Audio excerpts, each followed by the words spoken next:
Lorsque j'ai lu ma Bible, il y a une histoire d'un homme que j'aime qui s'appelait Josué. Un jour, cet homme, à l'apogée de sa vie, il appelle le peuple d'Israël. Il leur parle d'une chose. Il dit aux enfants d'Israël ceci. En fait, c'était comme un héritage parce qu'il devait déjà mourir. C'était parmi ses dernières paroles. Il dit, vous, abandonnez d'autres dieux. Abandonnez ces dieux-là, les dieux des Amoréens.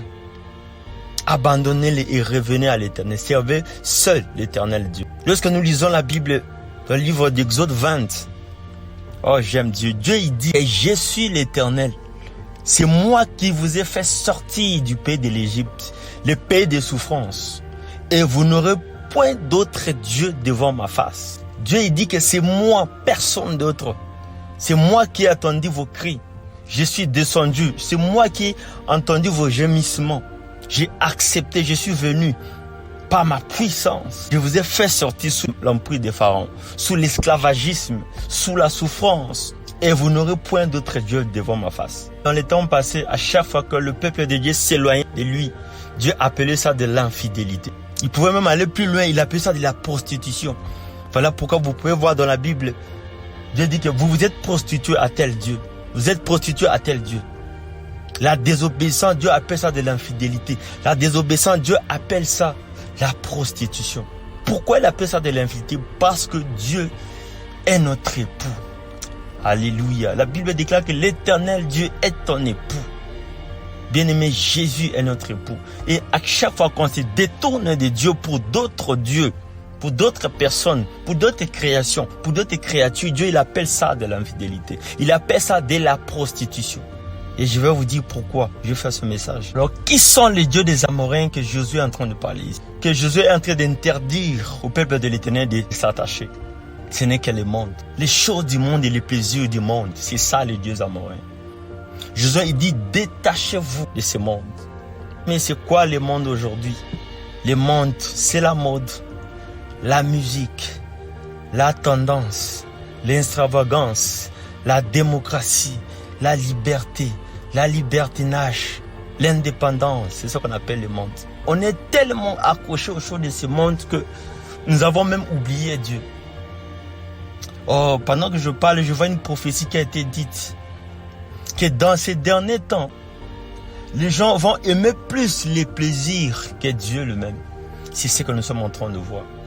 On est tellement attachés aux choses de ce monde. On est tellement attaché au plaisir de ce monde. On est tellement accro à ces choses qu'on est déconnecté pratiquement de Dieu.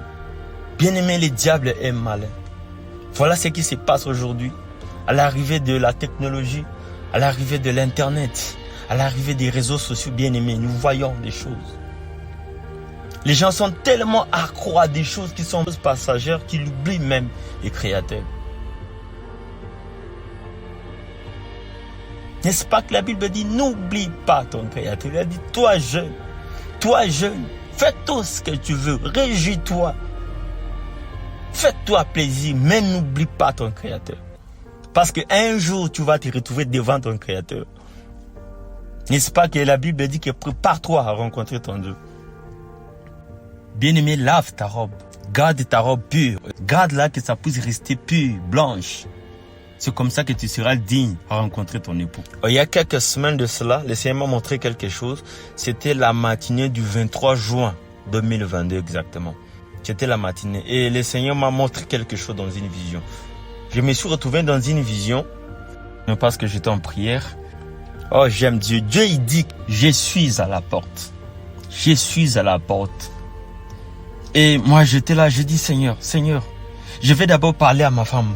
Je vais expliquer à ma femme et je vais dire à ma femme que toi, tu reviens bientôt. Il dit, Blanchard, tu n'auras même pas ce temps-là. Tu n'auras pas ce temps-là. J'ai dit, Seigneur, il a dit, tu n'auras pas ce temps. Oh, Seigneur. L'arrivée de notre Seigneur, ça sera tellement brusque. Ça sera en un clin d'œil. Tout va se passer comme ça. En un clin d'œil, bien-aimé, comme la Bible le dit. Il dit, Blanchard, tu n'auras pas ce temps-là. Ça va se passer tellement vite que tu ne vas même pas t'en rendre compte. Oh Seigneur. Ma prière est seulement que les gens puissent comprendre ce temps où nous sommes arrivés. Que le Saint-Esprit puisse ouvrir les yeux de l'intelligence des gens, afin qu'on puisse comprendre les temps où nous sommes. Combien le Seigneur est en train de parler, d'insister qu'il est à la porte. Bien-aimé, on n'a plus du temps. Il n'y a plus du temps. C'est le moment qu'on puisse laver nos robes, qu'on puisse se reconnecter à notre Seigneur, à notre époux, car il est déjà à la porte. Et lorsque nous parlons de ces choses, les gens nous voient, ils disent, mais Jésus, de quoi est-ce que nous parlons? Que Dieu puisse nous aider, afin que nous puissions comprendre le temps où nous sommes. Le diable est malin. Il nous fait croire le contraire. Il nous dit, bon, nous devons nous réjouir, nous devons vivre notre vie. Il dit qu'on puisse se faire plaisir de toutes ces choses. Or, en faisant ces choses-là, nous nous retrouvons dans la distraction. Bien, mais il n'y a pas pire que quelqu'un qui est distrait. Jésus dit que restez éveillés, car ces jours-là, je viendrai comme un voleur. Alléluia. Sur quoi les trucs avec le voleur? C'est que les voleurs, il y en a qu'un jour où les gens s'entendent le mot. C'est là qu'il viendra. Voilà pourquoi on doit être vigilant. C'est ça que le Seigneur dit. Il a dit, je viendrai comme un voleur. Les jours où vous allez vous entendre le moins.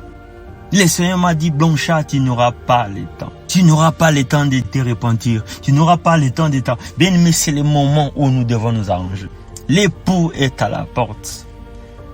Oh, alléluia. Bien aimé, lorsque je suis revenu en moi dans cette vision-là, j'ai commencé à prier. Je dis, Seigneur, aide-moi. Aide-moi afin que je puisse pas rater ces jours-là. Aide-moi à toujours marcher dans ta voie. L'ennemi sait, le diable n'est pas idiot. Il connaît la parole. Il a été créé par Dieu. Si quelqu'un connaît la puissance de Dieu, plus que même les hommes, c'est le diable. Si quelqu'un connaît la fidélité de Dieu, c'est le diable. Parce qu'il sait que si Dieu dit quelque chose, il finira toujours par le faire. Parce que Dieu n'est pas un homme et il ne ment jamais. Si Dieu nous dit de ne pas être distrait, c'est pourquoi. Voilà pourquoi l'une des armes que le diable utilise contre cette génération, contre l'église, c'est la distraction. Qu'on puisse être distrait. La distraction est entrée dans le cœur. Moi, je connais des gens, il peut être là du matin jusqu'au soir devant son téléphone, en train de regarder des vidéos, des trucs. Donc, il est tellement concentré en ces choses. Oh, bien-aimé, nous serons surpris. Nous serons surpris ces jours-là. Bien-aimé, même la mort ne prévient pas.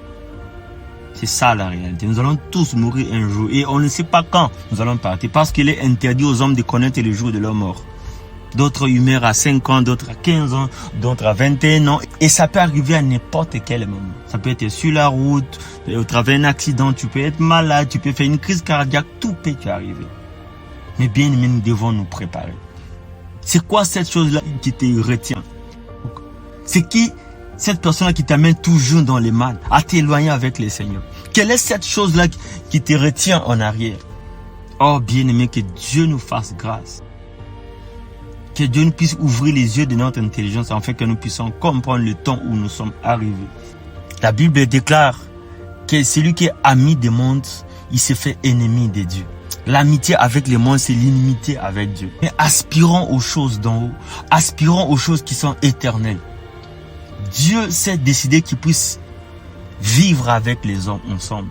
Dieu s'est décidé afin qu'il puisse partager sa gloire à un jour avec les hommes. Il a dit à ses apôtres, il a dit, je m'en vais vous préparer une place pour que là où je suis, que vous aussi vous pouvez être là. Ne rate pas les ciels à cause de ces mondes.